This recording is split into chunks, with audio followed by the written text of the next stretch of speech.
बिस्मिल्लाहिर्रहमानिर्रहीम। Major themes in Sylvia Plath poetry. अच्छा जी, थीम्स बेसिकली किसे कहते हैं? थीम्स यूनिवर्सल आइडियाज को कहते हैं। इन केस अगर आपको कोई पोएम आती है या एग्जाम्स में आ जाती है और आपने उसको बहुत ज़्यादा डिटेल्ड, आपको उसके इमेजेस याद नहीं है, आपको उसकी पोइट्री याद नहीं है, लेकिन आपके जहन में कहीं ना कहीं थीम्स चल रही होती हैं कि अच्छा ये पोएम जो है ना वो इन थीम्स के ऊपर लिखी हुई थी। और नॉर्मली जब आपके पास पेपर्स आते हैं, अगर आप पास पेपर खोल के देखें, जो क्वेश्चंस आते हैं वो थीमेटिकली एक्सप्लोर करने, वो लिखा होता है कि उनको थीमेटिकली एक्सप्लोर करें। लाइक आ जाएगा जी इमेजरी बताएं इस पोएम के अंदर, या इस तरह से। तो थीम्स को बेटा एक तरह से थोड़ा सा डिटेल्ड पढ़ना बहुत ज़्यादा ज़रूरी होता है if you want to read the poetry. तो थीम से पढ़ने से क्या होता है कि हमें एक आउटलाइन मिल जाती है कि अगर हम कोई भी क्वेश्चन करेंगे तो उसकी मेन थीम्स यही हैं। डेथ है, डिस्ट्रक्शन है, मॉर्बिड माइंड है, बेबी के ऊपर उसने जो है बेबी पोएम्स लिखी हैं, ठीक है, डेथ पोएम्स लिखी हैं, और फिर बी पोएम्स लिखी हैं। तो ये सारी चीज़ें अगर हम वैसे भी बात करें तो हम उसकी हर पोइट्री के डिफरेंट सेक्शंस भी बना सकते हैं। और स्पेशली जैसे अभी हमने नॉवल बेलजार के बारे में पढ़ा कि वो एक ऐसी औरत की कहानी थी जिसने कई दफ़ा सुसाइडल अटेम्प्ट्स करने की कोशिश की। एक्चुअली वो उसकी जो क्रेविंग फॉर डेथ है उसको शो कर रहा था। She want to get rid of that life जो कि वो गुजार रही थी, ठीक है। तो major themes in Sylvia Plath poetry देखते हैं कि major themes in Sylvia Plath poetry introduction. What are the themes? Themes are the fundamental and often universal ideas explored in a literary work that may be stated directly or indirectly. Themes are truth that exhibit universality and stand true for people of all cultures. Themes होती क्या है? Themes basically universal ideas होते हैं जो कल भी थे और आज भी है, यानी कि इंसान जब से बना है वो यूनिवर्सल आइडियाज जो चले आ रहे हैं हम उनको थीम्स कहते हैं। जैसे theme of truth, falsehood, hypocrisy, ठीक है, ये क्या है? जब से इंसान बना, क्रूएलिटी, ये सारी चीजें क्या है? ये जब से दुनिया बनी है तब से ये बातें चली आ रही हैं, ठीक है। इसको हम थीम्स कहते हैं, यूनिवर्सल आइडियाज कहते हैं। तो themes R Truth that exhibit universality and stand true for people of all culture. सबके लिए बराबर होते हैं, इसी तरह ही होता है। अगर ये फेमिनिज्म है, फेमिनिटी है, या फिर मेल डोमिनेटिंग सोसाइटी है, तो ये जब से ये जो है दुनिया बनी है तब से ये चल रहा है।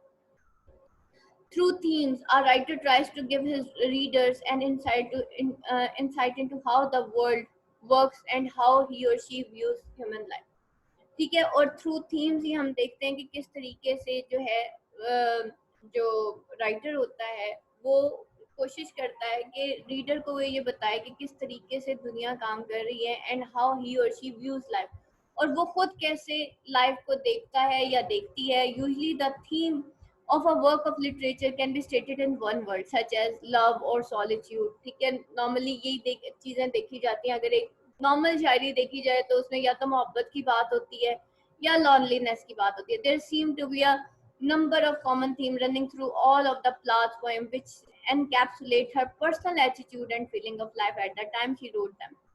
One of these themes, the most prevalent, are death, victimization, patriarchy, nature, the self, the body, motherhood, sexuality, and love. Death देख लेते हैं। Death is ever present reality in Plath poetry. अब आपको क्वेश्चन आ जाता है जी थीम ऑफ डेथ के ऊपर, then you can add मतलब एक इंट्रोडक्टरी पैराग्राफ लिखेंगे आप डेथ के ऊपर, और फिर आप उसकी ये कुछ, यहाँ पे तो खैर कुछ ही एग्जांपल्स हैं, लेकिन आप अपनी बाकी पोएम से भी जो है थीम ऑफ डेथ जो है उसके ऊपर लिख सकते हैं। तो आज आपने एक काम करना है, असाइनमेंट कुछ इस तरह से आप बनाएंगे, मुझे आपने सबमिट नहीं करवानी, जस्ट आप अपने रजिस्टर्स के ऊपर एक काम करें, लिखे थीम ऑफ डेथ, ठीक है। थीम ऑफ डेथ लिखने के बाद आप जो है अपनी बुक में से देखें ऐसे क्या क्या इमेजेस हैं जो सिर्फ डेथ को शो कर रहे हैं, ऐसे क्या इमेजेस हैं जो सिर्फ विक्टिमाइजेशन को शो कर रहे हैं, ऐसे क्या इमेजेस हैं जो उसकी फेमिनिज्म को शो कर रहे हैं। तो वो आपकी एक आउटलाइन बन जाएगी कि थीम ऑफ डेथ आएगा तो मैंने ये लिखना है, थीम ऑफ विक्टिमाइजेशन आएगा, या मेल पेट्रियार्चल सोसाइटी आएगा, या थीम ऑफ ऑपरेशन आएगा तो फिर ये होगा। तो आपने specially theme of death, imagery, और उसकी फेमिनिज्म के ऊपर और उसकी वो जो कंफ्यूज कन्फ्लिक्टेड माइंड है, ये 4 थीम्स तो ऐसी हैं जो कि उसके डेथ एंड डिप्रेशन, ये जो कुछ चंद एक थीम्स हैं, इनके तो बेटा एटलीस्ट आप जो है एक तरह से आउटलाइन बना के रखें ताकि आपके लिए एग्जाम से पहले आसानी हो जाएगी फिर पढ़ने में। अब यहाँ पे देखें, one common theme is a word left by her father's death. In full Fathom 5, she speaks of his death and burial, mourning that she is forever exiled. In the Colossus, she tries in vain to put him back together again and make him speak. In Teddy, she goes further in claiming that she wants to kill him herself, finally exercising his vicious hold over her mind and work. That is also deal with in term of suicide, ठीक है, और वो अक्सर death और suicide को आप आपस में रिलेट भी कर देती थी, which early correspond to her own suicide attempts and eventually death by suicide. In Lady Lazarus, she claims that she has mastered the art of dying after trying to kill herself multiple times. ठीक है, lady लिसारस में भी उसने ये claim किया था कि वो she has mastered the art of dying after trying to kill herself. उसने अपने आप को मल्टीपल टाइम्स किल करने की कोशिश की थी और वो इस आर्ट में अब मास्टर हो गई है कि उसको मौत से खेलने में मजा आता है। अब एक नॉर्मल इंसान कम से कम मौत से नहीं खेल सकता। In short, death is an immensely vivid aspect of Plath's work, और ये जो death है वो Plath के work के immensely vivid aspect था, both metaphorical and literal representation. एक ऐसा इंसान जो अपने ऊपर जुल्म कर सकता है ना बेटा, वो फिर किसी के ऊपर भी जुल्म कर सकता है।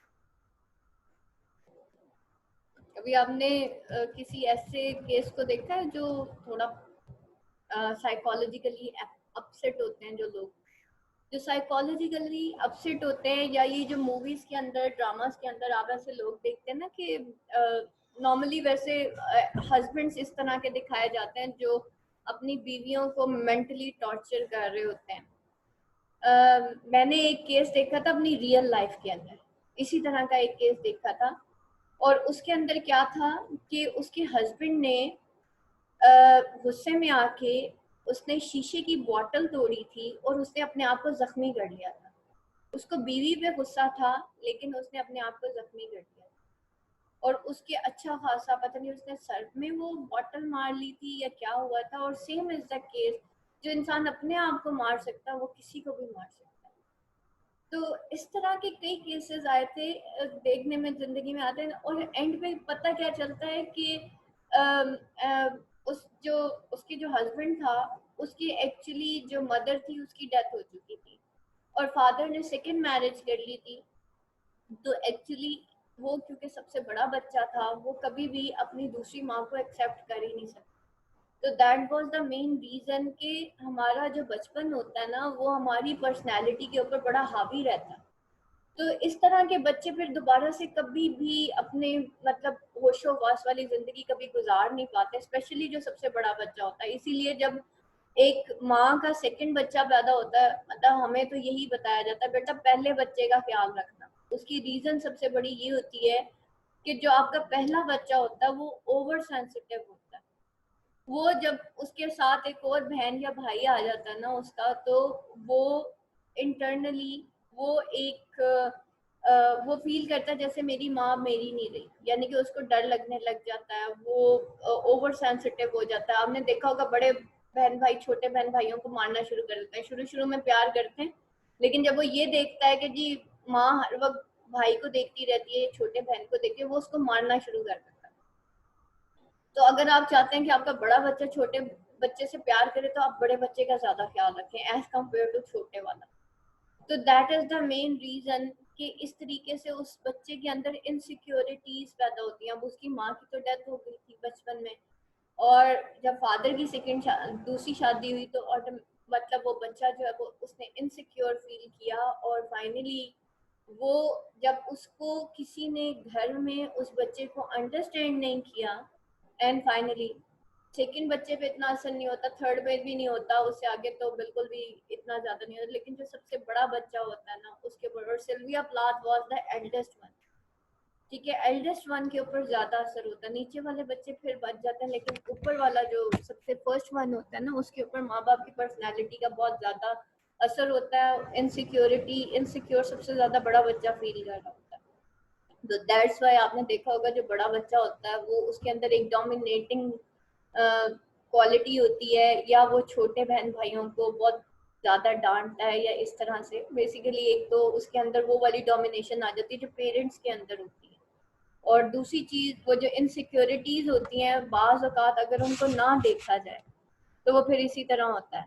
तो वो एक केस मैंने अपनी मतलब जिंदगी में, खैर कई इस तरह के केसेस देखे, लेकिन वो मैंने एक केस जो है वो देखा था कि देन आई मतलब रियलाइज कि अच्छा इसकी जो पीछे बैक हिस्ट्री है वो ये है।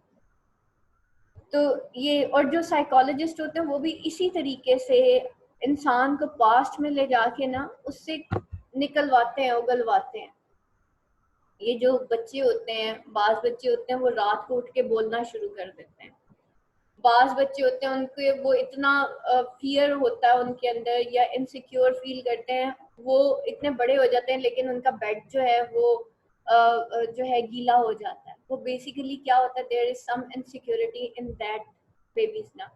तो सिल्विया प्लाथ को भी अगर देखा जाए तो ये जो पर्सनैलिटी उसकी थी वो बेसिकली इसी वजह से, बिकॉज शी, वो अभी देखें डैडी के अंदर वो बकायदा बताती कि मेरा बाप ऐसा था, ठीक है।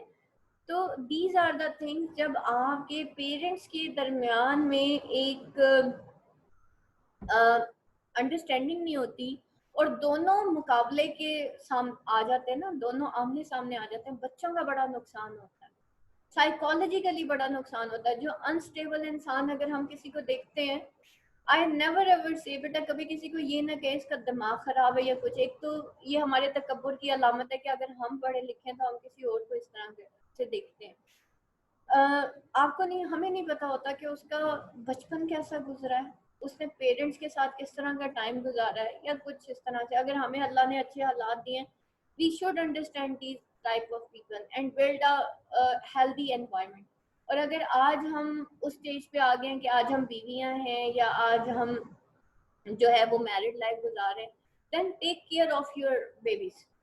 अपने बच्चों का स्पेशल ख्याल रखें, उनकी खातिर जो है ये जो टिक टिक पक पक है इसको छोड़ दें। तो आप देखें, आपको जिंदगी में बहुत ज्यादा वैसे भी सब्र करने वाले के साथ अल्लाह होता है, तो जिंदगी में आपको आपकी औलाद के थ्रू इतना कुछ मिल जाना है इंशाल्लाह कि आपको फिर वो याद ही नहीं रहना इंशाल्लाह। और वैसे भी जिंदगी में अगर आगे जाना है तो बहुत कुछ भूलना पड़ता है, और जन्नती होता है वो शख्स जो रोज बंदों को माफ करके सोता है रात को, ठीक है। वो तो ये बेटा, ये जो अल्लाह ताला ने हमें या हमारे दीन में हमें ये माफ कर देने वाला जो एलिमेंट है ना, ये बड़ा प्यारा एक एलिमेंट है अगर हम इसको थोड़ा सा समझे तो। उसके बाद आगे चलते हैं पेट्रियार्ची। पेट्रियार्ची कहते हैं मेल डोमिनेटिंग सोसाइटी को। इसके अंदर मैम दूसरा है विक्टिमाइजेशन। अच्छा, विक्टिमाइजेशन रहेंगे। विक्टिमाइजेशन यही है कि आप किसी को विक्टिमाइज करते हैं। Plath felt like a victim to the man in her life, including her father, her husband, and a great male dominating literary work. Her poetry can often be understood as response to these feelings of victimization, and many of poems with male figure can be interpreted as referring to any or all of these male forces in her life. ठीक है, उसने हमेशा अपने आप को victim समझा है किसका, जितने भी मैन उसकी लाइफ में आए वो उसको यही लगता है। नॉर्मली खवातीन का यही होता है, पहले मैं सारी उम्र बाप की सुनती रही, फिर भाइयों की सुनती रही, फिर मियाँ की सुनती रही, अब मुझे बेटे भी जो है वो नहीं पूछते। हम कभी किसी थोड़ी बूढ़ी औरत के पास बैठ जाना, उसकी 70% खवातीन यही आंसर करते हैं जो मैं अभी आपको कह रही हूँ। In regards to her father, अब आपने लिटरेचर पढ़ लिया ना, अब आप ज्यादा बैठेंगे लोगों के पास बैठ के। In regards to her father she realised she could never escape his terrible hold over her. कभी वो प्लाट निकल ही नहीं सकी उस टेरिबल होल्ड से जो उसके फादर का उसके ऊपर। She expresses her sense of victimhood in the Colossus and daddy. Her husband also victimized her through the power he exerted as a man, both by assuming he should have the literary career through his infidelity. However, in her late poems, she seemed finally able to transcend her status as a victim by fully embracing her creative gifts. Ariel metaphorically killing her father, Daddy, and committing suicide, Lady Lazarus. अब यहाँ पे देखें वो अपनी victimisation कैसे show करती है, embrace करती है her creative gifts like Ariel, ठीक है, वो अपना जो उसका क्रिएटिव गिफ्ट है, she wants to live some life and this and that, फिर मेटाफोरिकली वो अपने फादर को किल कर देती है इन डैडी, और फिर कमिट करती है सुसाइड किसमें, लेडी लिजारस में।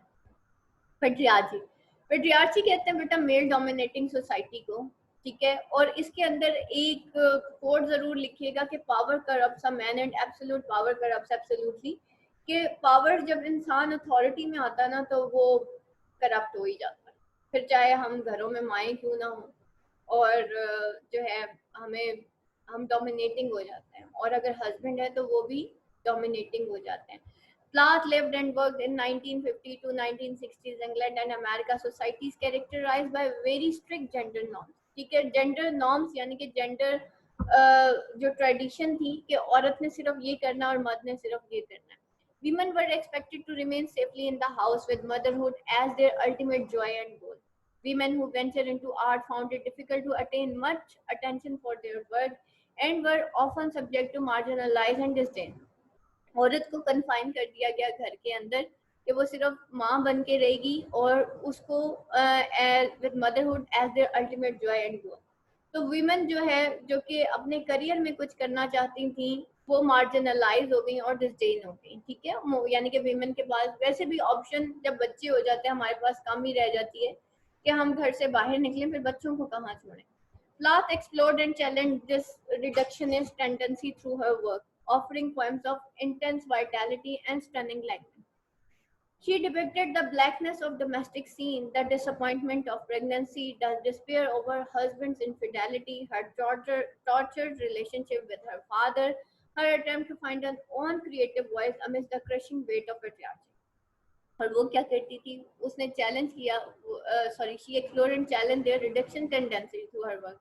उसने इसको, यानी कि अब यहाँ पे देखिए उसकी फेमिनिज्म की भी बात आती है, उसने अपने वर्क के जरिए ये सारी टेंडेंसीज को रिडक्ट करने की कोशिश की, उसको स्टॉप करने की कोशिश की, और offering poems of intense vitality in stunning language. और उसने क्या, उसने ब्लीकनेस ऑफ डोमेस्टिक सीन जो है वो डिपिक्ट किए, डिसअपॉइंटमेंट ऑफ प्रेगनेंसी भी दिखाई, despair over her husband infidelity.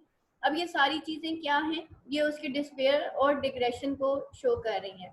Nature देख लेते हैं, कल हमने थीम ऑफ नेचर की भी बात की थी. Images and allusions to nature permeates Plath's poetry. She often evokes the sea and the fields to great effect. The sea is usually associated with her father. It is powerful, unpredictable, mesmerizing, and dangerous. In Full Fathom 5, her father is depicted as a seagull. She also pulled from her personal life, writing of horse riding on the English field in the sheep in fog and Ariel. Nature is also manifested in bright red tulips, which jolts the listless Plath from her post-operation stupor. इसी तरह की हमने एक और poem भी देखी थी, आप लोगों के सिलेबस में थी, and that was Poppies in October. Insisting that she return to the world of living. Here, nature is a provoker and an instigator. It does not want her to give up. Nature is ubiquitous theme in Plath's work. It is a potent force that is sometimes unpredictable, but usually works to encourage her creative. फिर the self, कि वो अपनी self तक कैसे पहुंचती है. Plath has often been grouped into confessional moment of the poetry. The self यहाँ पे confessional poetry में भी आ जाएगा. One of the reason of this clarification is she wrote extensively of her own life, her own thought, her own worries. Any great artist both creates his or her art and is created by it, and Plath was always endeavoring to know herself better through her writing. She tried to come to terms with her personal demons and tries to work through her problematic relationship. वो हमेशा जो है वो अपने personal Demons की बात करती थी और हमेशा वो प्रॉब्लमैटिक रिलेशनशिप्स की बात करती थी. For instance she tried to understand her ambivalence about motherhood. ठीक है, हमेशा वो अपनी एम्बिवलेंस अबाउट मदरहुड के बारे में, वो जो कंफ्यूजन्स थी उसकी अबाउट मदरहुड, उसके बारे में बात करती रही. And try to vent her rage at her failed marriage, और हमेशा वो अपनी फेल्ड मैरिज पे अपना गुस्सा उतारती रही. However, her exploration of herself can also be understood as exploration of the idea of self as it stand opposed to society as a whole and to other people whom she did not particularly like. This conflict between the self and world outside can be used to understand almost all of the Plath's poems. The body, many of Plath's poems deal with the body in terms of motherhood, wounds, operation, and death. In metaphors, she describes how her body does not feel like it is her own. She is simply a means toward delivering a child. In Tulips and Our Life, the body has undergone an operation. हमने जो है जो poppies इन अक्टूबर है उसके अंदर भी देखा था कि एक औरत जो है वो बच्चे को डिलीवर करने जा रही है. With the surgery comes an excising of emotion, attachment, connection, and responsibility. Cut depicts a thrill Plath feels on almost cutting her own thumb off. Confusion takes things farther. She has received a bruise for some reason, but unlike in Cut, where she eventually seems to grow uneasy with the wound. She seems to welcome the physical pain since the bruise suggests an imminent end of her suffering. Suicide, the most profound and dramatic thing one can do to one's own body, is also central to many of her problems. उसके बाद theme of motherhood है and sexuality.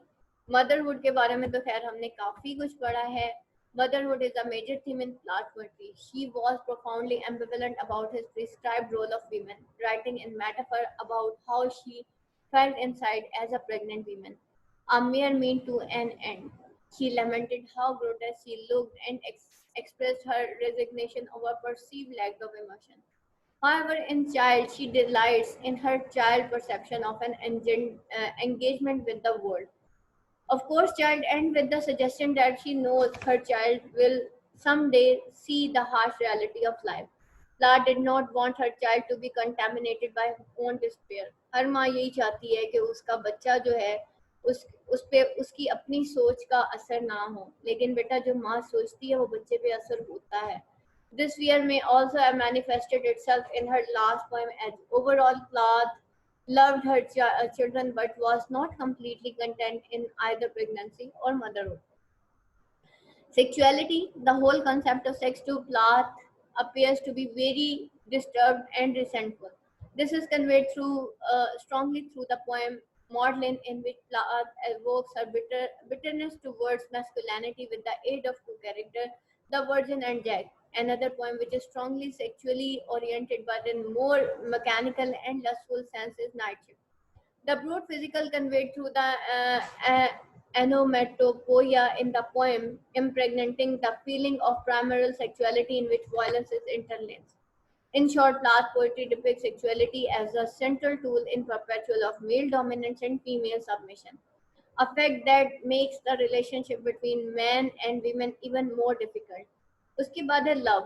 Love has been a major theme in poetry of generation to work together, and women plays a major role in the game of the love. All poems written by Sylvia Plath, including posthumous collection Ariel, can be grouped under love poems. She is in love with nature, in love with sea, in love with her dead father, or in love with death itself. The normal erotic love which she ought to have experienced as a young girl does not make an impression on her as poetic theme. She was utterly disillusioned with the concept, and as a result, love's normal sense of term is conspicuously absent in her poetry.